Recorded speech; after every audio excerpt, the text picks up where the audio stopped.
Hey all, your OS reviews. In this video, we're taking a closer look at the Baseus S1 Pro. This is an outdoor security camera that claims to be the world's first with a sun-powered tracking solar system.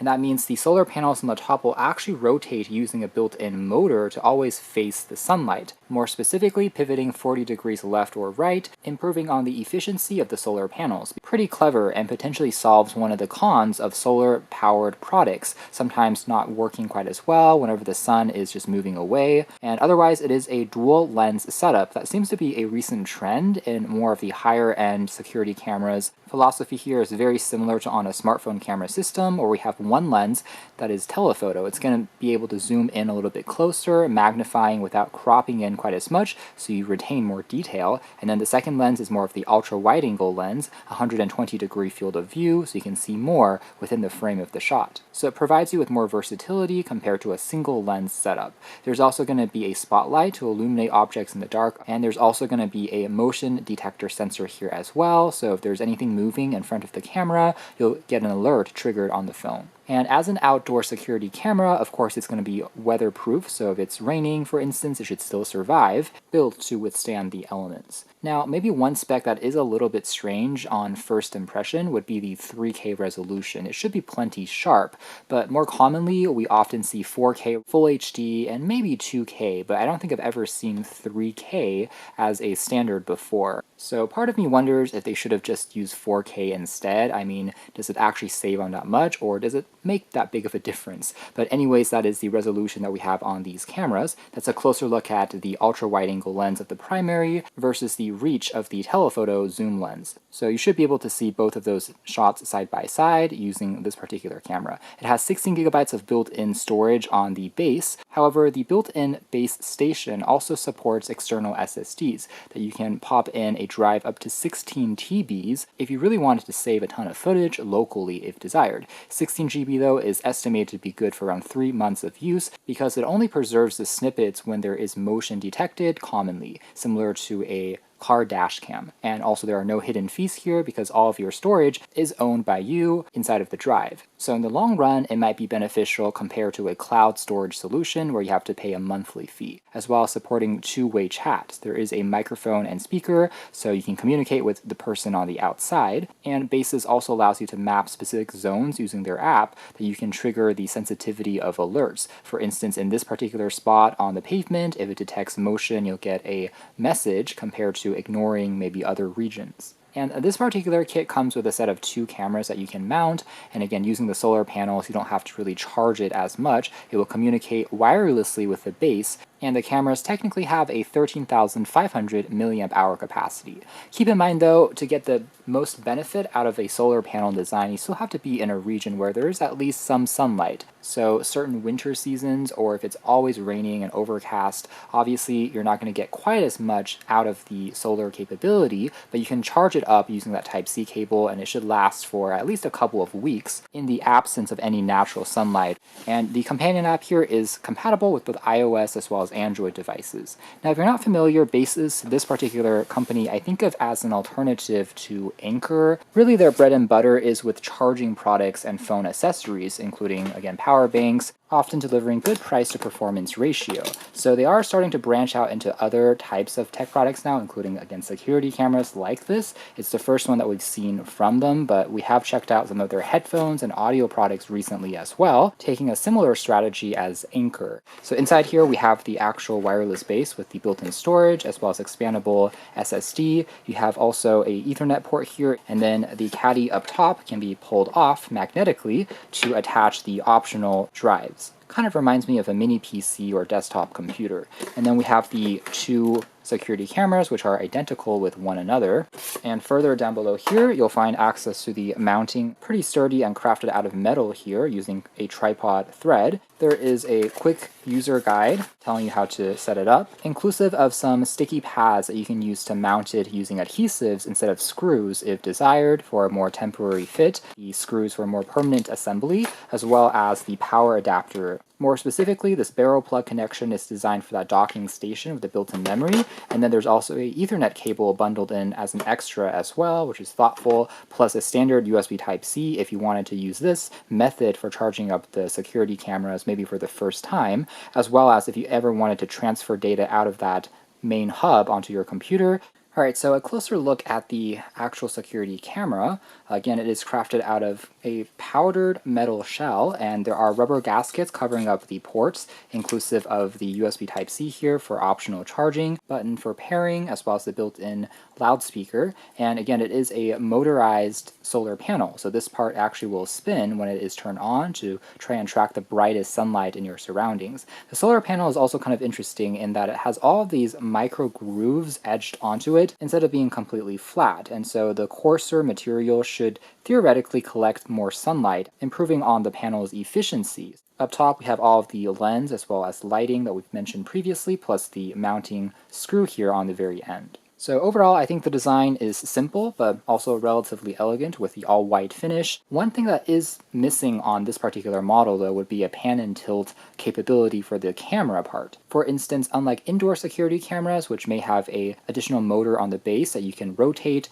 to change what the camera is pointing at, in case the 120-degree lens isn't sufficient, you're able to flip it around, but that is something missing on most of the outdoor security camera systems. So the actual lens itself will stay in one place, which I guess is one benefit of having a kit of 2 or more that you can pick up as part of a even larger bundle if you want to cover all of the blind zones. That said, it's still kind of impressive that they have a motor in here at all, again introducing more of these moving parts despite the waterproof rating. But to their credit, the actual mounting section does have a few adjustable angles, so the pivot hinge allows you to position it a little bit more easily when you are setting it up, and then you can twist on this section to kind of lock it into place.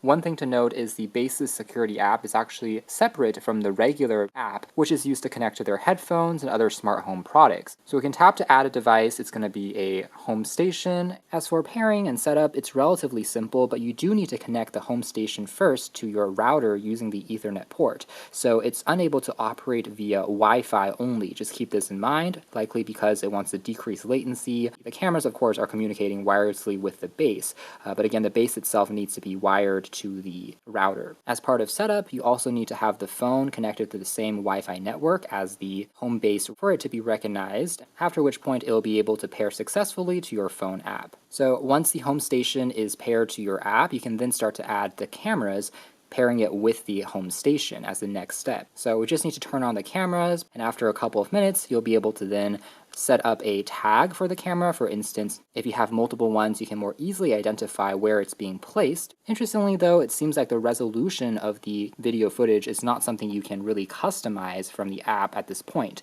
So if you wanted to, for example, lower the res down to full HD versus 2K or 3K for any reason, maybe just to consume a little bit less memory or storage space, that's not something that I currently see. So it could be a setting they add in a future software update.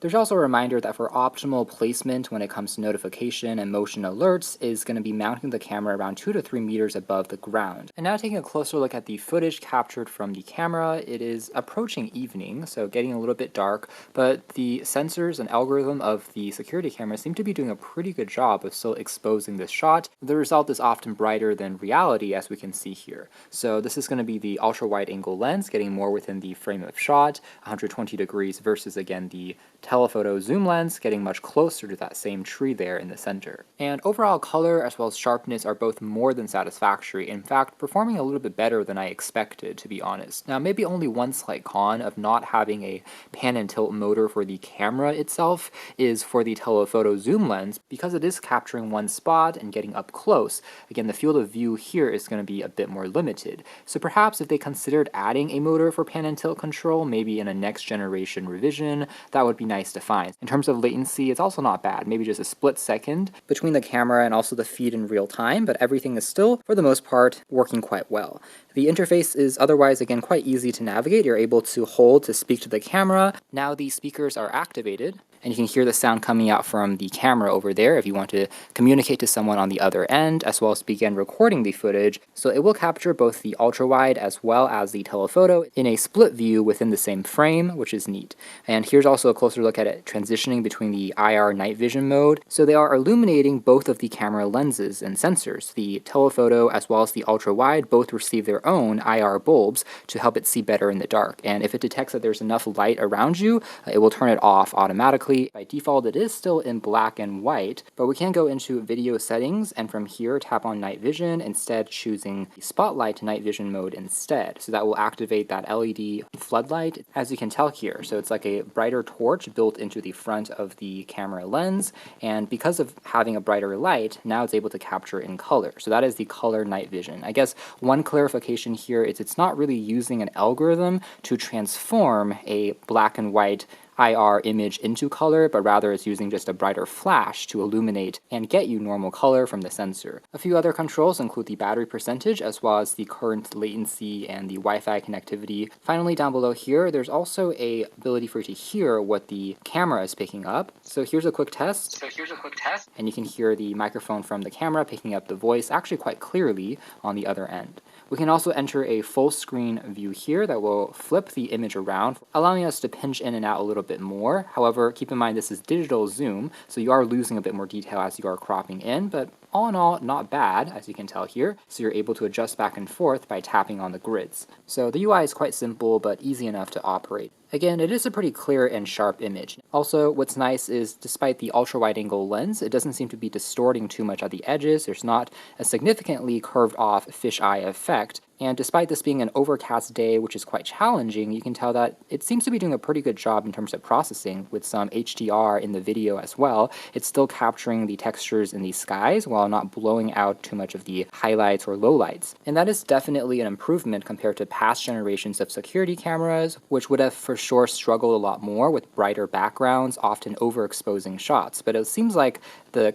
sensor as well as the processing here from Baseus is actually doing quite nicely for a security cam. Furthermore, by swiping up on the app, you are able to access the spotlight torch function as well as turn on and off alerts in addition to the night vision mode directly from this main page as well. If we tap on the events tab, you will see that it's collected a short montage of around 20 seconds by default, but you can change the duration and settings whenever it's detected motion. And if we tap on alert, we're able to play it back as well as, again, share it onto our phone by exporting it, even check out the footage frame by frame, which, speaking of, for more advanced settings, we can also manually turn the camera on and off to consume less power. You can also turn on and off, again, the sunlight tracking, and by default it tries to detect the lighting around every 2 hours, although it looks like we don't have additional controls in the app yet when it comes to changing that duration, let's say every single hour or longer, like every 6 hours. Additional, again, power management options including the captured length. When there is a motion detected, it can record all the way up to 120 seconds or 2 minutes of footage, as well as ending the recording if there's no more motion being detected during the capture. Similarly, when it comes to sensitivity, you can choose between extending the battery life and being a little bit less sensitive versus preferring false positives. Now, when it comes to these alerts, I guess one slight quirk is the AI that's built into the Baseus software might not be the most sophisticated out of all the security cams we've seen on the market. There have been some models we've reviewed in the past which have incorporated even NPU chips from Intel, which can recognize certain people's faces and give you an alert telling you that one of your children or a grandparent, a relative, or a friend, specifically their name, as it's getting trained by the AI like Google Photos, is being detected, or if it's an unknown person or animal, giving you some of those tags. But on this camera, you really don't get any of that. As long as there's motion in front of the camera, it's picking it up. So not quite as granular, and perhaps an area in the software that they should work on to just make it even more comprehensive. But again, relative sensitivity, like how much motion for the camera to begin recording, can be set, as well as whether it's just a general, again, motion or a general human shape. But again, there are no specific tags for individual faces that you get. With that being said, you can map out certain zones like we saw earlier in their advertisements. For example, if someone is walking in this particular area of the pavement, you're able to set a zone for the camera to detect only in this one spot and ignore the other zones. Plus, you can even disable the status LED lights on the front of the camera, so if you want it to be a little bit more discreet, you can flick this off. Last but not least, firmware updates can be found, plus the ability for you to share a specific camera's view with other friends and family members. For instance, this backyard camera, you can then enter their email, and the person will be able to access the feed if they download the companion app using the same registered email as the invite. And of course, you can add even more cameras if you purchase them, and they will just show up separately on this main dashboard. So here's the second camera also pointing downwards just to serve as an example, and we can see the status for both of those by tapping inside. So aside from the live feed as well as motion-activated events, there's the security tab that you can click on to set a status profile for every camera. For example, right now you are at home, versus there can be an away profile or a scheduling function. And for every profile, you can customize whether you want video recording to be turned on or not, as well as alarms, including the spotlight, to be turned on, versus in the home profile,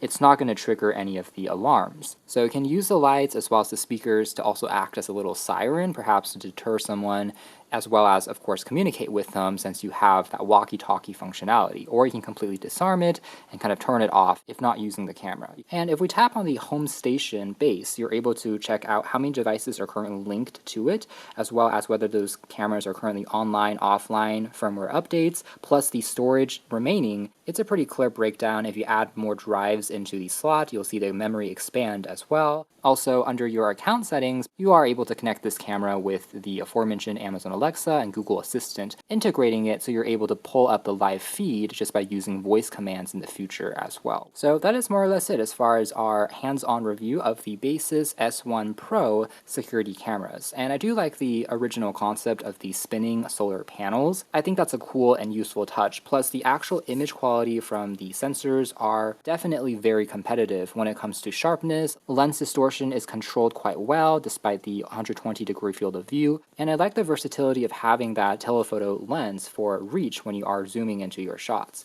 As for some slight cons, again, I would like to ideally see a version that gives you pan and tilt functionality, especially for the telephoto zoom lens that could make it even more practical, although again, if you are getting it in a set that covers all the blind zones, I guess it doesn't matter quite as much in that case, as well as B, the security and alerts, even though it works pretty well from a sensitivity point of view, being able to more accurately identify specific people versus animals, I think could make it even more precise. But all in all, very easy to set up, and like many of their products that we've seen previously, I still think it offers pretty solid value, all things considered, and in this case, better than expected image quality as well. So if you're interested in a model like this, you can check out more details in the links down below. But for now, that's been our video. Thanks for watching here at OS Reviews. That's been a quick look at the Baseus S1 Pro.